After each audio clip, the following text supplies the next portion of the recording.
I drew out this map of the pleasure spectrum as we see it, right? Where you think about pleasure at large and the different things that make the human experience pleasurable. There are moments of ecstasy that can be extremely pleasurable, especially if you take that back and you do something great with it. So on one side of the spectrum is this ecstasis moment where you can think about Blue Lotus and like all of these fun things that you can play with, LSD. On the other end of the spectrum, there's Zen Buddhism, right? There's this Taoist approach of doing without doing. There's pleasure in that. And then somewhere in the middle, there's euphoria and euphorics, the way that we see it.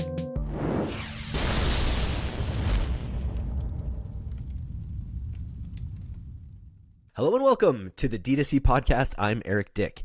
Today I'm straight up giddy to talk with Kin Euphorics Chief Euphoria Officer Jen Batchelor about her mission to transform the world's oldest social ritual, drinking, into a thoughtful act of taking better care of ourselves.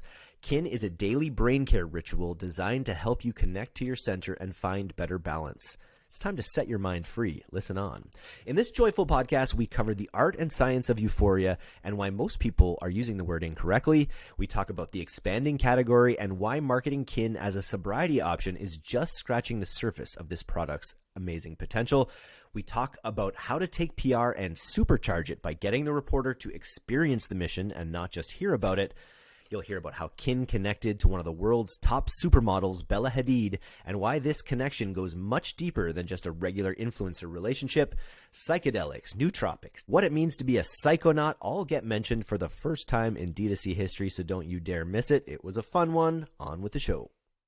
Hey retailers, ever feel like your shopper experience feels just like everyone else's? That's probably because it does, and it shouldn't. Bluecore matches online shoppers with the products they'll buy next across channels like email, on-site, paid media, social, and SMS. With Bluecore's retail data and predictive intelligence, brands automate personalized content, offers, and recommendations for each individual shopper, enabling brands like Noble to increase conversions by 15% and drive a 46% increase in repeat buyers. Visit Bluecore.com to discover why brands like Noble, Express, and Bliss chose Bluecore to automate and scale their multi-channel personalization. Welcome to the D2C Podcast. Jen, can you start with a little bit of a rundown as to the why of Kin Euphorics? Absolutely. First of all, why not? When we first were starting to formulate Euphorics, we were shocked that nothing like what we were creating had existed before. And I don't just say that in a hyperbolic way. I really mean that, over the course of 10,000 years, we have been sort of doing this social ritual of drinking pretty much the same way for eons. And what I mean by that is we've taken every vegetable, every organic matter literally under the sun, and we've created, fermented it down to make ethanol. And they were saying even with humans, very early on, they thought that our straw houses were the water runoff from straw houses was collecting in the gutters, and people were drinking that, and that was what people think is like the very first thing we fermented. Yes, exactly. That totally makes sense. Or mead, right? Honey was also very popular, and certainly was sort of relegated in the beginning to only royalty. And so you started to get some of these ingredients that were set aside and prized, right? So we literally put these ingredients up on a pedestal, and even more so when they were in their elixir format, where these gods and goddesses and leaders and Cleopatra and her lover Mark Antony could then make very sound, elevated decisions by communing with the gods through this potion. So a lot of fun lore, a lot of interesting societal revolutions that came on the back of alcohol. So no disrespect, but a lot of, I was poking the bear a little bit in the beginning, and I was shocked that, no one had said, especially in the last 100 years with all of these advancements that we've had in science and biotech. It's like, wait a second. So what is actually happening to the brain when we introduce ethanol into the system? And can we replicate the good vibes, right? The relaxation, the sense of camaraderie, the illusion of coolness, arousal. How can we help the brain get there without destroying our skin, our liver, our brains, etc.? So that's the why. The why was just asking the question like, hey, can we do this a little bit better? Let's see. I feel like alcohol for so many people, and probably for myself in the capacity that I use it, is just such a default, right? It's just sort of like, okay, well, I've got free time, or I deserve this because I'm stressed out. There's so many patterns that just sort of trend towards it. And it's not, it's most often out of default as opposed to something that I'm actively doing because I really want to. You know what I mean? So much so. And so much so. And that was the big question at the beginning too. We were just content even just making happy hour drinks because that moment is so critical to the development of, for the evolution of the person, right? At that time, that 4, 5, 6 p.m. hour, that's when people want to naturally take a beat, relax a little bit. The way that we have socialized the happy hour occasion is that by default, to your point, alcohol is at the center of all of these, gatherings. And so what we were saying was, wait a second, there's something really fascinating happening at this particular moment when the sun's about to go down, whether it's, based on the circadian science, right, where our actual, especially through the eyes, the way that we take in light signals to the brain, it's time to chill. It's time to take a beat, time to take stock of what we've heard, what we've accomplished today, and really, take that, integrate it into our human experience and evolve and move forward. Often that's done really well with a nap. Yeah. I don't know many people that are napping at 4 or 5 p.m. every day. To integrate properly, no. And one thing I noticed about your marketing, I'm looking at your ad library right now, and obviously I want to get into this in a little bit about Q4 and Q1 probably being your Super Bowl in a lot of ways with the idea of dry January. But overall, your brand isn't really about substituting. It's not really about necessarily like, oh, you shouldn't do this. This is what you can do instead kind of thing. It's more on the very positive side of the spectrum, which is just like, look at what's possible in terms of euphoria through these products. Was that a conscious decision? Yes, 150%. Not only did we not want to say, hey, by the way, we're only for people who want to abstain from alcohol every second of every day forever. And you have to make this decision now if you haven't already made it for yourself.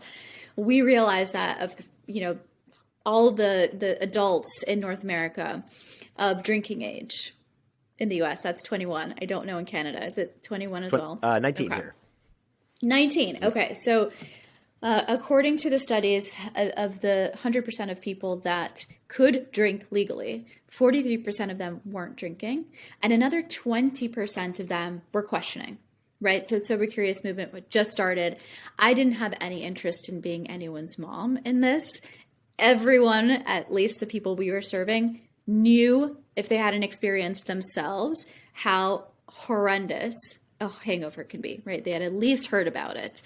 And so for me, especially being, living the lifestyle that I was living, to be frank, I also was sort of formulating for my own, selfish desires, but also trying to really solve for something I was personally going through, and noticed a number of people I was living in and around in New York were living the same truth, is that, at the end of the day, sometimes I just want to break from the thing that hurt me the night before, right? So like if I've had a hangover, maybe I need to give myself a couple of days, and regroup. Or if I'm with a client or on a first date, maybe I don't want to start that relationship out with, 5 glasses of wine and saying things that I might regret. So again, it was really just about empowering people to design their nights how they want it. Whether that, and give them the choice to decide whether that includes alcohol or not. So yeah, no need to spank anyone, no need to punish anyone or make them feel like shit for choosing it. Just wanting something, wanting to give someone something that they should be proud to choose if they just so happen to not want to choose ethanol for that night. I love it. Can you talk to me a little bit about the science of euphoria? Like what actually goes into a little bit of the physics of euphoria? Yes, I'm glad you asked. And it's probably worth just defining some terms here so we're all on the same playing field. In the 60s, we had something called the psychedelic movement, right? The peace and love movement that was brought on. A lot of people like to attribute it solely to the hippies. Not quite. A lot of this was brought on by well-known professors at Harvard and otherwise, and also people that had something to gain from this experiment. But point being, we had this moment where everyone was sort of getting introduced to these ingredients and drugs at a given time. Now, what ended up happening from that experience was they were trying to use psychedelics in a controlled setting so that you could elicit a consistent response, if not something that could be studied, right? And we all know psychedelics affect people generally in different ways. Now, euphoria as a word is something that's been in the English language since the 1700s, and you may be surprised to know that it has nothing to do with drugs and does not at all do a good job of describing the feeling that most people get when they're hallucinating or on some sort of psychedelic drug. It actually breaks down to mean, and its Greek origins, euphoros, means to bear well within. And the first physicians that wrote about it in English were family practitioners that were helping people recover from the flu or a cold or something like that. A patient achieved euphoria after experiencing this herbal tincture or whatever it is that they were prescribing. So euphoria very much meant getting better or feeling well, or feeling like yourself again. And ecstasis or ecstasy, which breaks down to me being out of one's mind, is actually the better word to describe a psychedelic experience where you actually leave this plane or this ego first experience, right? So I just want to clarify that because it's really important to why we chose that word and that name to name our category of euphorics. We wanted people to feel so good getting back to self that it elicited a response, I feel euphoric, right? And that is totally 100% possible with the ingredients that are available in Kin today and other ingredients that we haven't tapped yet. So what the science is saying is essentially twofold. Number one, when we think about mood comes from somewhere. It's not a magic fairy dust thing that just happens to us by accident. Sometimes it happens by accident because we just don't know exactly how our bodies work, and that's okay. We're also still finding out, as the top neuroscientists in the world will tell you, we're finding out every single day something new about the brain. So this is a really fascinating time to be learning about the brain, to be, working with our brains as we discover more and more things, and it becomes less of a mystery to us. That being said, where does mood come from? Mood very, very largely comes from not only our endocrine system and how that's operating, so our hormone balance, as well as the different levels of neurotransmitters that we have in our mind. Right. And that comes some of it is a natural occurring store of neurotransmitters. That could be dopamine and serotonin. We all wake up with what should be a healthy store of these neurotransmitters innately. As many people know, we also have an endocannabinoid system that also is related to mood. Even insulin, right, elicits a response or another, depending on how much you have in your system and how you relate to it. So I won't go super deep dive into how they all work together, but suffice it to say the way that we saw it was, okay, so at a given time during a social occasion, we can triangulate levels of serotonin and dopamine because they're finite. So you have lower dopamine or lower serotonin, typically lower dopamine by 4 or 5 p.m. We want to boost those up. We want you to feel, because serotonin and dopamine are responsible for that feeling of bliss and euphoria, that feeling of like, oh, okay, I'm clear, I'm focused, I'm charming, I'm like in my zone. That flow state is what I keep coming to. Is it similar? Totally. Is euphoria related to flow state? It definitely is, because essentially what you're trying to do is take this fight or flight response that we experience all day long. We're getting like 1 million emails a second, to rest and digest, which is what happens when you finally take a load off, right? So you can't achieve flow state if you're stressed AF. You just cannot. No. And so it's two separate parts of the brain. And that instinct to go to alcohol is that numbing instinct in a way, which is, again, not really what you want. There's a number of things that we all do, whether it's screens or pot or booze or whatever, that has that numbing impact on us. And that's sort of like, that's what you could almost tell yourself you want, but it doesn't really serve you, I find. Correct. Yeah, exactly. And in fact, over time, it actually makes that feeling of wanting to numb, it makes that ever present. It also makes the actual thing that like makes you sort of like on edge, it makes that more pronounced after it wears off, right? So the difference between adaptogenic herbs, which we use, and some of the nootropics and other botanicals that we incorporate, is that they actually very specifically target the nervous system so that it smooths out the nerves rather than quieting it. You know, it's the difference between like covering your ears when there's like a death metal band happening. Like you could still, it's still somewhere in the background, but you're sort of muffling it, versus just slowly turning the music down. Right. Like, because when you release your hands, you're going to hear that death metal really loud, and much louder. You're actually going to perceive it louder than even before you covered your ears, right? So it's a simple sensorial exercise of thinking about, okay, how do we solve this stress anxiety thing at its core versus solving for the symptoms so that later on you just need more alcohol to fix it. That's the danger. And I thought our generation was ready for something that was actually evolved and intuitively sound versus that same yo-yo thing that like our past generation, our ancestors were dealing with. And so describe the first days with Kin, because I know you were kind of in stealth mode for a while. Describe that process of getting these products ready and bringing them to market. Yeah, totally. So that was our goal, was to really create something that we would ourselves stand in line for and, wait at the bar for our drink to arrive. And so that required months and months and months of beta sampling. It required kind of throwing everything at the wall. We had our product development philosophy, but we didn't know exactly which one we would launch with first. So doing sort of boots on the ground, grassroots samplings, and really making sure that our guests and our early adopters were a part of that process was critical to us really being able to launch something we ourselves would drink and that we cared about.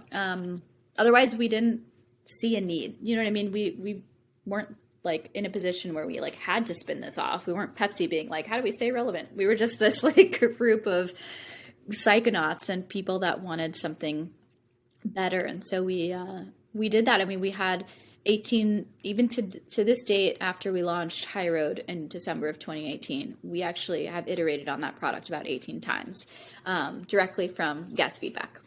Wow. So it continues.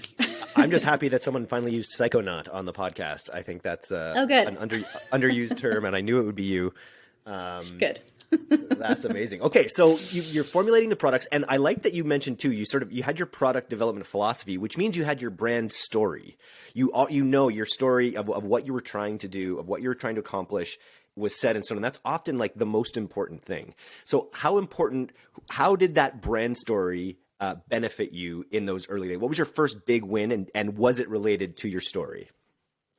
Yes, 100%. The story was everything. And in fact, being able to break the news about Kin's existence was something that happened. It was a bit of a serendipitous moment, but it happened through Vogue.com, which I was not expecting whatsoever. But I had a really great conversation with their senior editor of culture. So their culture section, actually, before he was at Vogue, he was at Rolling Stone.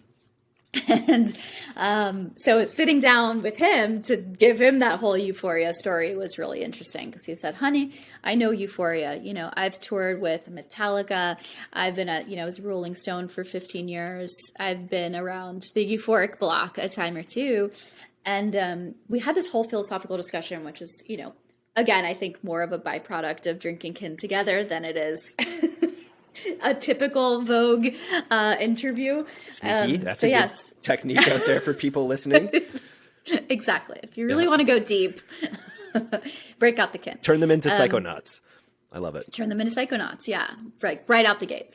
So yeah, it was really fun to see him just come in guns blazing, total skeptic, and actually lay it out for him the way that we saw it. In this, I drew out this map of the pleasure spectrum as we see it, right? Where you think about pleasure at large and the different things that make the human experience pleasurable. There are moments of ecstasy that can be extremely pleasurable, especially if you take that back and you do something great with it. So on one side of the spectrum is this ecstasis moment where you can think about, Blue Lotus and like all of these fun things that you can play with, LSD. On the other end of the spectrum, there's Zen Buddhism, right? There's this Taoist approach of doing without doing. There's pleasure in that.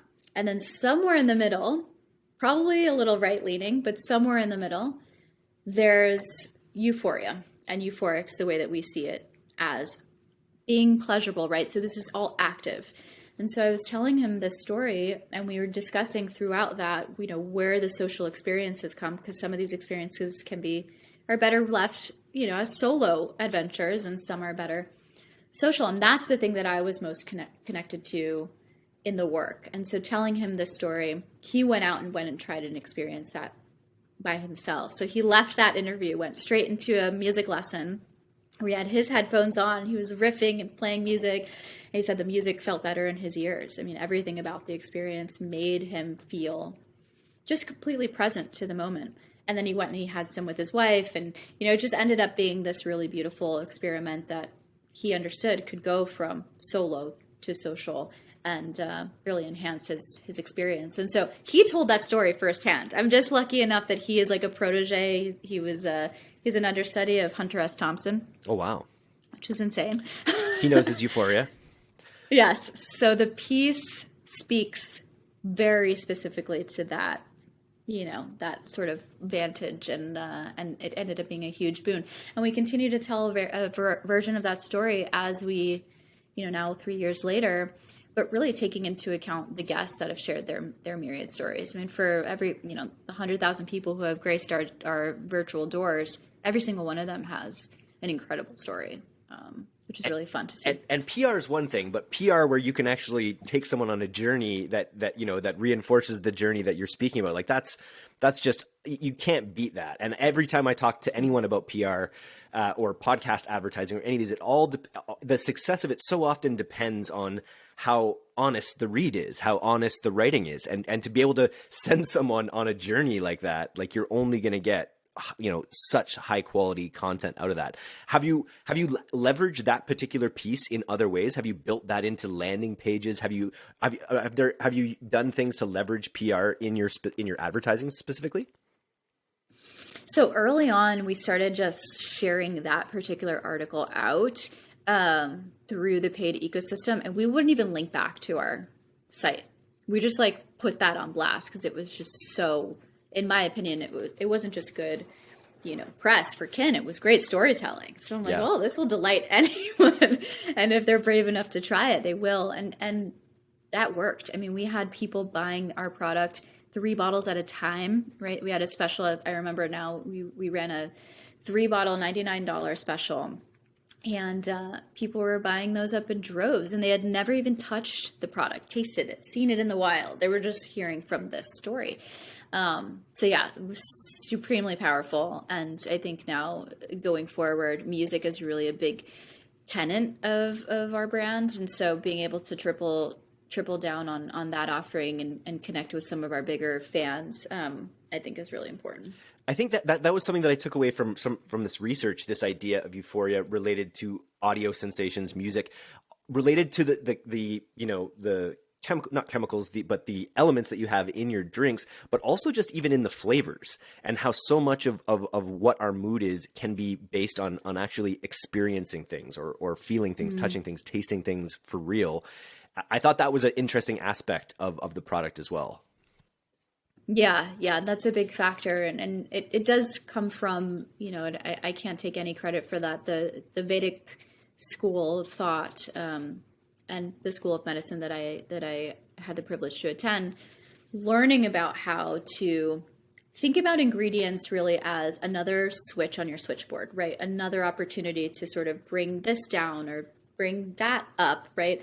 And sort of centering the mind and focusing the mind on what you really desire, which in this case, for every single person who comes to Kin, is to take the edge off, have fun, without regret, all these things that people tell us all the time. So a lot of the ingredients that we put in, even from a flavor standpoint, to your point, is in order to triangulate that sense of chill, that sense of bliss. Like, I don't think you'll find a product that Kin makes that is overly spiced or, with a kick of cayenne or anything. Like, we're not trying to be provocative. We're trying to help you get to base camp, in your mind, so that you can go and then do whatever it is that you want to do. We have a lot of people that, especially in California, that they eat or drink or smoke cannabis before, while they're out, but they won't ever be out without a can spritz in their hands, because they understand that those ingredients are meant to keep them sort of feet on the ground while their head is afloat. So people have figured out that you can really pair these ingredients with other experiences as well. Oh, that's good to know. Let's talk a little bit about Bella Hadid and how that situation came around and what impact it's had on the business. Yeah, for sure. So Bella's been in the business now a little over a year. she came to us, and more accurately so, the head of her management team, Aria Emanuel, gave us a ring in October of 2019 now, no, 2020. And he's like, hey, I have, one of our top tier talent wants to get involved with the brand. I don't know if you guys are looking for celebrity endorsement or support in any way, but she's actually been a customer of yours. And I'm like, I know. She's actually been a huge Spritz fan since 2019 when we launched that product.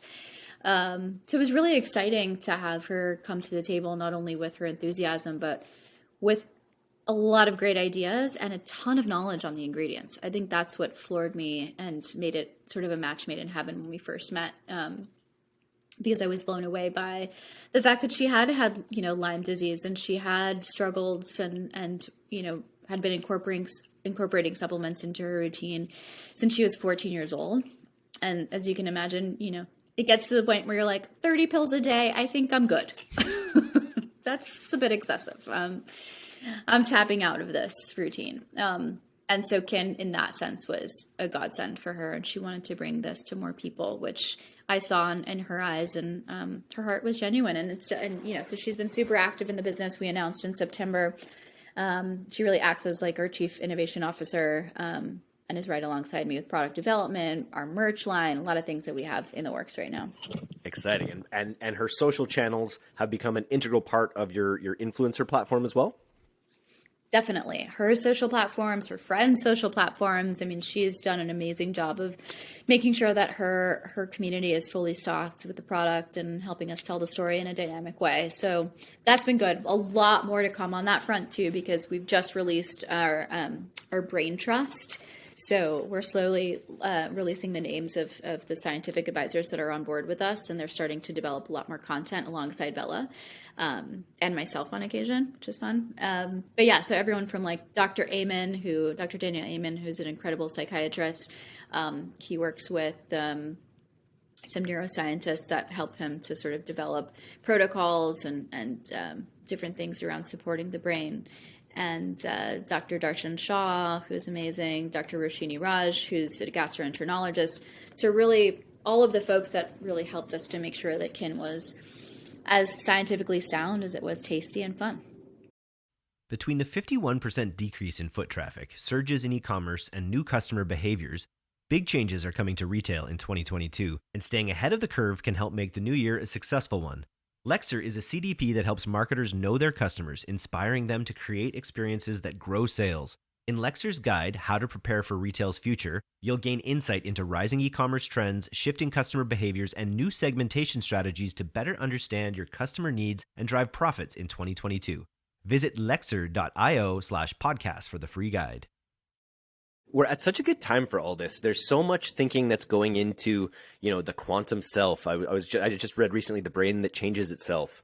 And there's so much interesting stuff around this. And we're also at this really interesting time where COVID has made everyone kind of reassess the way they live in some ways. And I wanted to just ask, how has the timing of the global pandemic played into Kin? It's been really interesting because I think in order to make it really easy for the world to understand why we existed and what we're about, we came on the scene in early 2019, end of 2018, as an alcohol alternative, really as this new thing. And so very much, the conversation around Kin at the bar, really sexy cocktails and things like this that we were creating, this brand positioning image, was very specific to nightlife, and it worked really well for us. And then the pandemic hit, and socializing as we knew it, first of all, went bye-bye. There was no socializing, if you recall. Still there. For a while. Yeah, exactly. And we're still sort of vax card, not vax card, where can I go? And so I think for us, it's been amazing to see just the guests that have made the product their own and seen it for what it really is, and realize that, wow, I want to feel like this. Kin Spritz makes me feel focused and relaxed, or have clear-minded energy. I want to feel like that at work. I want to feel like that while I'm in this weird limbo of working from where I play, from where I sleep. So With that, it's allowed our guests to become a lot more experimental with the product. And then we've also seen the use cases and occasions throughout the day just like completely explode, which is exciting because no one was waiting for 4 p.m. to crack open a Kin Spritz or even a Lightwave. They were just going for it. So that's been really fun. And the requests that we're getting are really interesting. To your point, I think people are just becoming a lot more educated in what they're putting in their body, how that's making them feel, how that's helping them optimize in one way or another. And we're here for it. We have 30 more products we want to release in the next 10 years. So I imagine education is a huge focus for the brand, because there's a lot of people are opening up to this, but there's probably a huge segment of the population that doesn't even know that they're, that they have the power over these pleasure sensors and things like that. So I'm just wondering, what have been the most effective things you've done on the education side of the business to bring people in? I think we do a great job. We talk a lot about brain care as a tenet of our company, and that's a new term for many people. And the idea that, you had to be severely mentally ill or really depressed before you went and sought out mental health, whether it was therapy or, any kind of mental health treatment. And we thought that was a really big shame. I mean, we all need to be nourishing our brains for not just reasons of mood, but for to be able to compute better, right? To come up with ideas better, to connect with your partner deeper. Like, there are just so many reasons to help the brain stay in tip-top shape. And so when we think about brain care, it's really returning to folks an opportunity to think about this and really to support their brains as an organ, as one of the most important things that we use every single day to make decisions and to really be who we are. So really leaning into that daily ritual piece from an education standpoint was really critical. Speaking to and demystifying nootropics was also really beneficial for our audience. Before we came on the scene, nootropics, which are just, cognitive enhancing supplements, they're vitamins for your mind. They were really relegated mostly to Silicon Valley and, the biohacking types, which, as you can well imagine, 95% of that audience is male or masculine. So we wanted to give something for the rest of the world, and not, by any means isolate men, but actually say to men too, like, hey, by the way, why aren't you drinking this at the bar? If you swear by it at work, go and socialize and have fun with it as well. And so that really worked for us as well. I wanted to ask a little bit about the gender breakdown of the brand. With the Vogue editor being male, Bella probably has an even mix to some degree, but where is the brand right now in terms of gender? And do you change the way you speak about the product at all depending on the gender? Yes, definitely. And I will say this, full disclaimer for my gender fluid fam. Yep. We are speaking strictly in DTC terms because Google still does not recognize gender fluidity, and we got to go by the data. Okay. Yep. It is to us too frustrating because we do see a lot of, what I didn't anticipate launching this company is that the LGBTQ plus community really does benefit from our product because it's sexy enough to take to a party, and because that community recognizes that where alcohol and drugs come into play is really as a way to lower inhibitions and to, create more opportunity for them to explore their sexuality.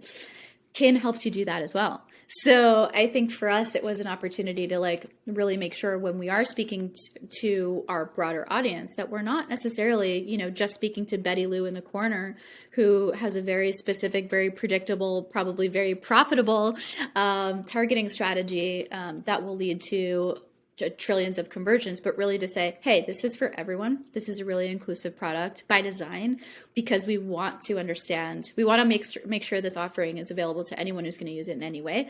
And in that, it's kind of for us a sneaky science experiment by saying look, this literally is created. This was created so that we could make true cultural change. We want this brand to outlive us all. Now, after that messaging got out there, who came to the table? I mean, it was definitely skewed female. I would say at the height, it was 65% female, 45% male.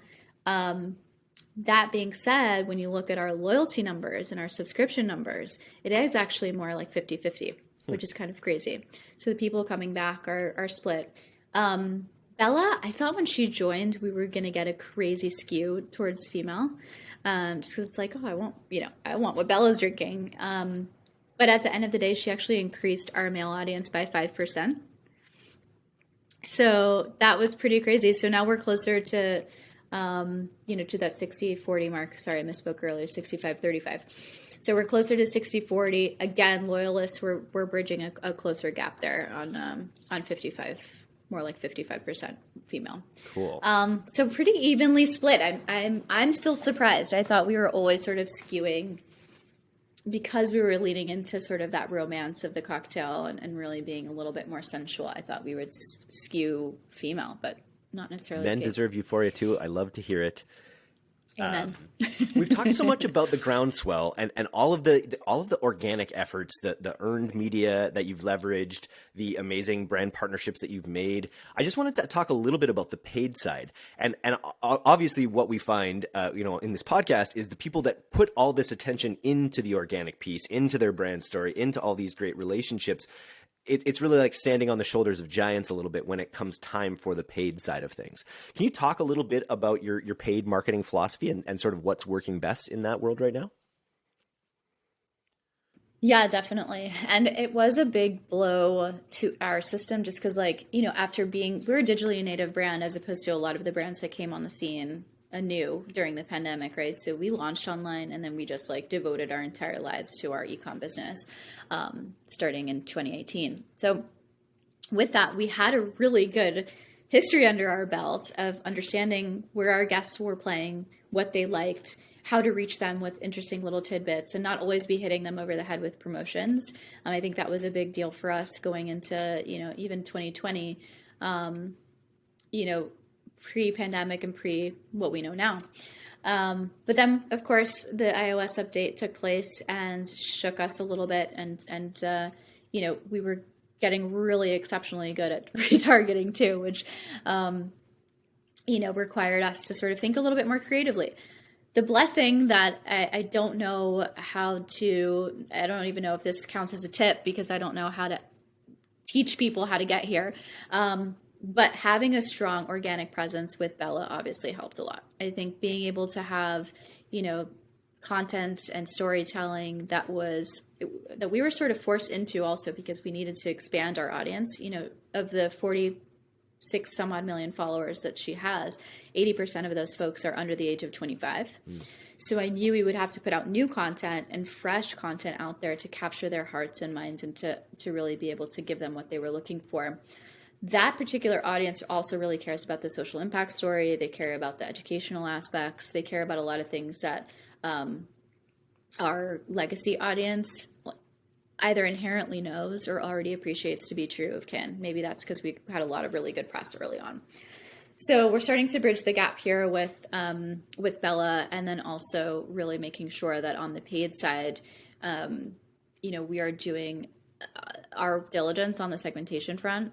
And we're just holding it down as hard as we can on search and SEO, because, there are grumblings about Kin in almost every pocket of the internet, whether it's gamers or Reddit or, wherever. So to capture those folks becomes just an art of reaching them with the right message at the right time, which is really the $1 billion question for any growth marketer, right? Where are the people?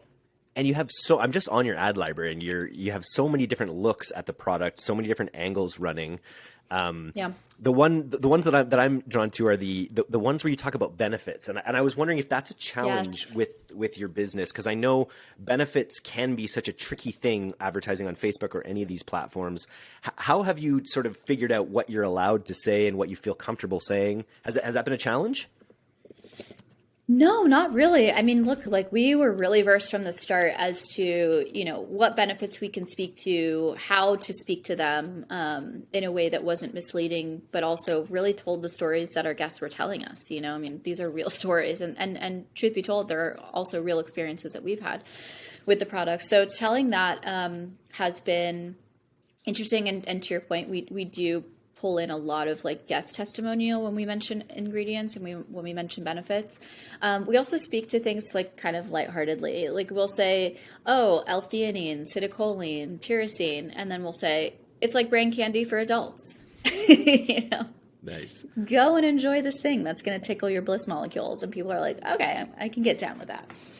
The language is key, and the copy, staying fresh and intriguing. I just think your ads do such a good job of that.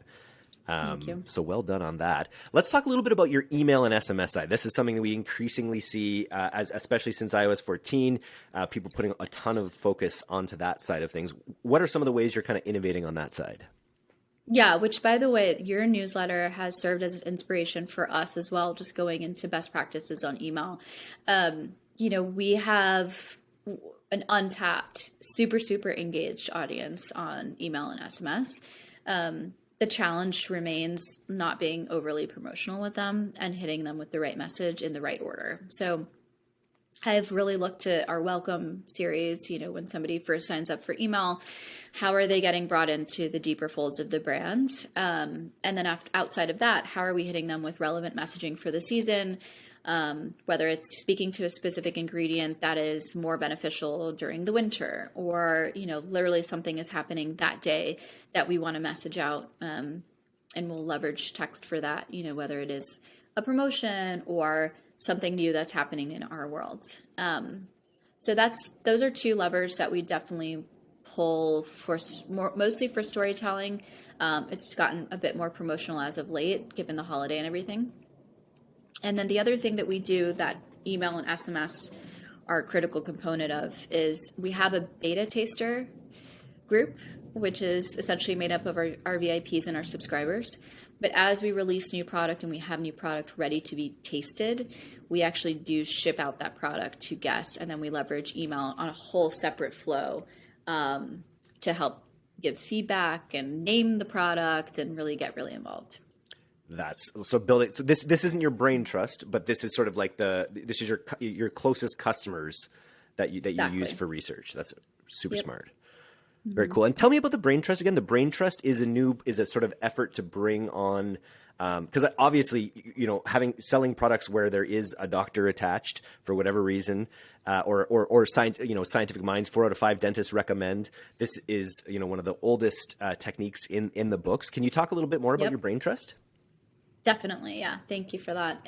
There are just so many people that are interested in the how of euphoria, right? And when we talk about this benefit versus the other, this feeling versus the other, how it works and what makes Kin valid in that sense.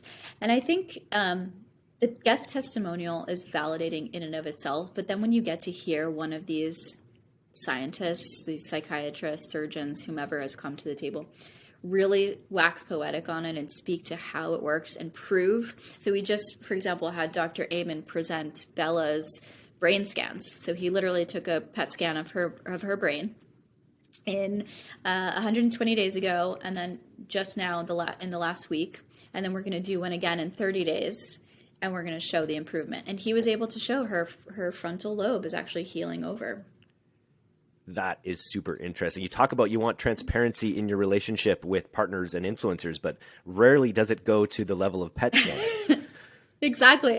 And she's like not afraid at all for anyone to see how, he's like, oh my gosh, when I saw her brain, he's like, I knew we had work to do. And she's sitting there like, yeah, and we did the work. She's super proud that, and especially she's just excited that if this information could help one person, and create, as he calls it, brain envy, this aspirational aspect of wanting to nurture our brains, then she will have, her work is done. And it really is. So the brain trust is there really twofold. So it's made up of doctors, herbalists, folks that have been with me from the start, that sort of help to advise on the formulations, that, weighed in on methylated versus not methylated. How do we create the most bioabsorption? What do we mean when we say this mood? What do we mean when we say recreation? How does that impact dosing? All of the things, all of the considerations that went into creating the product had a doctor or a scientist associated with that aspect of it. And you'd be surprised with how many people can be involved in the deciding factors of how a drink is supposed to make you feel and how to make it as safe as possible. So the Brain Trust has some of those folks that have been in direct relationship with the formula, the formulations that we have, and then also some new folks who have come in and sort of raised their hand and said, hey, I've actually been giving my patients your product for the last year and a half, and here are the results. And so those are the folks that we're speaking to now. Very interesting. So I was, in the pre-interview, I remember saying that you're not aiming small when you're really aiming to sort of change people's concept of pleasure and kind of euphoria in the world. What are your goals in 2022 and beyond? How big can Kin Euphorics get? It's such a great question. I will say, and maybe this gives you an answer through implication, but the idea that Coca-Cola itself started as a brain tonic. With cocaine Not in a it. lot of people know this. Yeah. So even before it had coca in it, it had a number of like nootropic benefits. It had a number of it was actually made by a pharmacist who was trying to help himself wean off morphine. So it was a temperance drink. And then he added Coke and he realized that, wow, I feel energized and I feel smarter than anyone. And it literally was positioned as like the drink that makes you smart. Interesting. And then Coca-Cola got its hands on it. He actually died, unfortunately, 3 years later. Coke got its paws on it as a corporation, bottling corporation, and they decided to bottle this for the masses, at which point they needed to clean up their act a little bit and add more sugar. So I don't want to be in that position ever where we have to dilute our formula. So I'm starting from that place of wanting to make it so that it's copacetic for the world to enjoy, and clean and toxin free.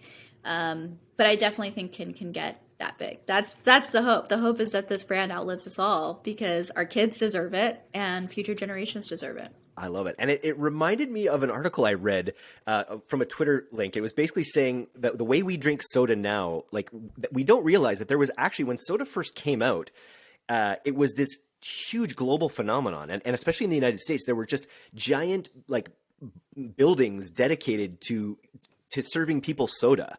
And it was an actual, like, it was a real social experience way back in the day, and not just a can that you have in your fridge, but there were soda fountains, in every major city. And it was a big part of the culture. I wonder if we can return to something like that.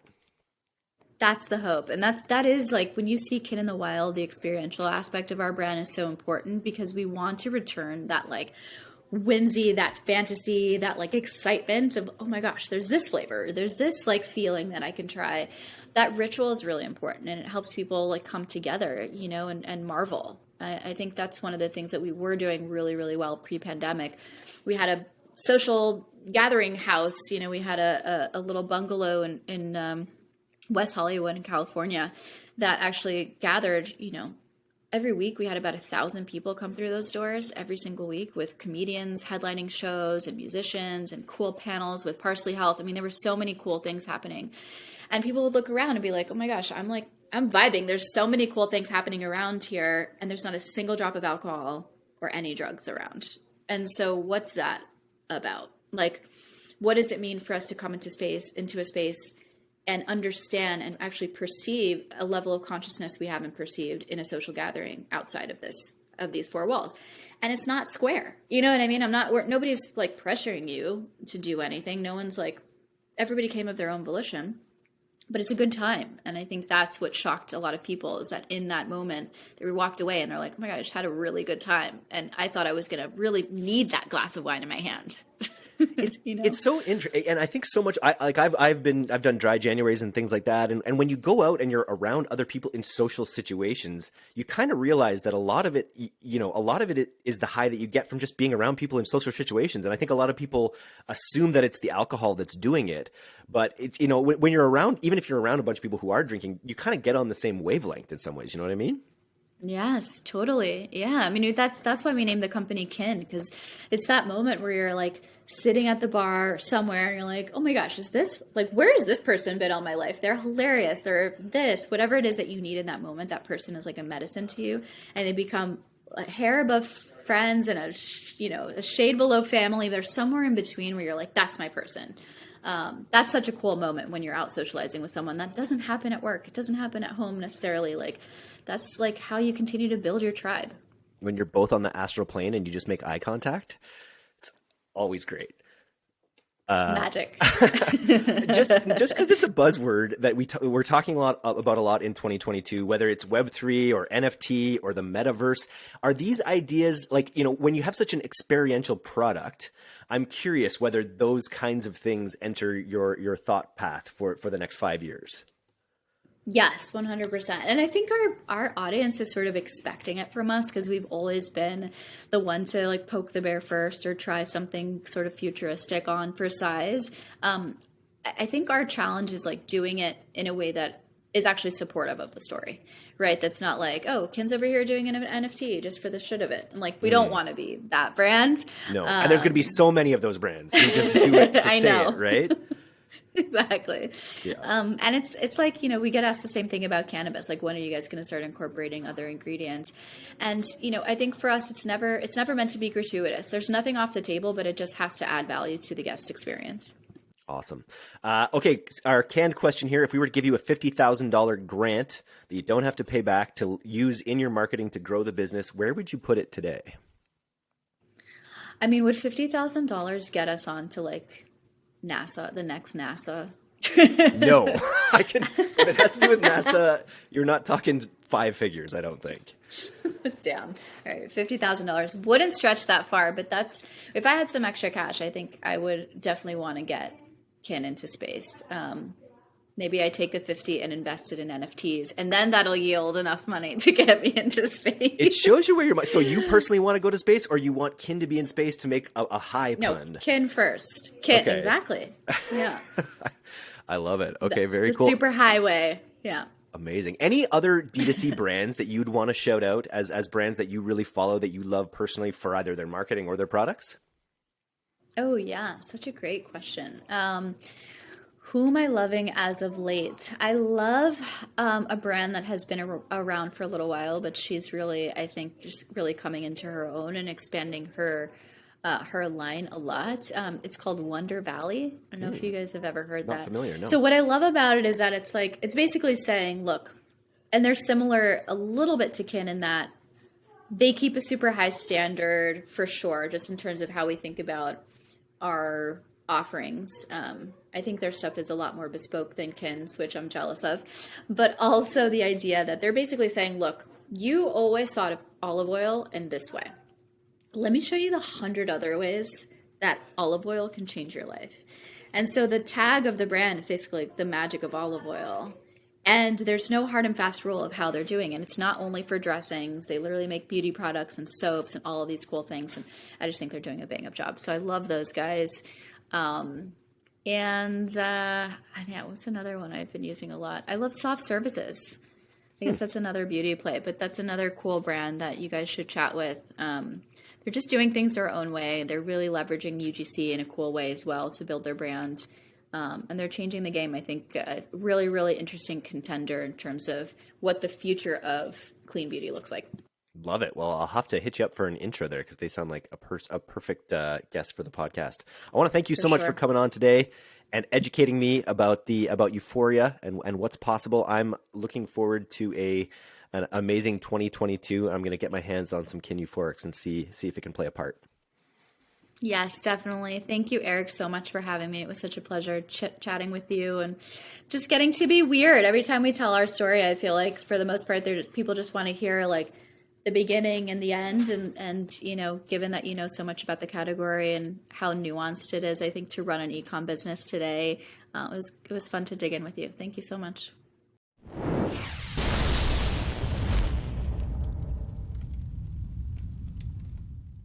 Thanks so much for listening to today's episode. If you're not a subscriber to our newsletter, you can do that right now at directtoconsumer.co.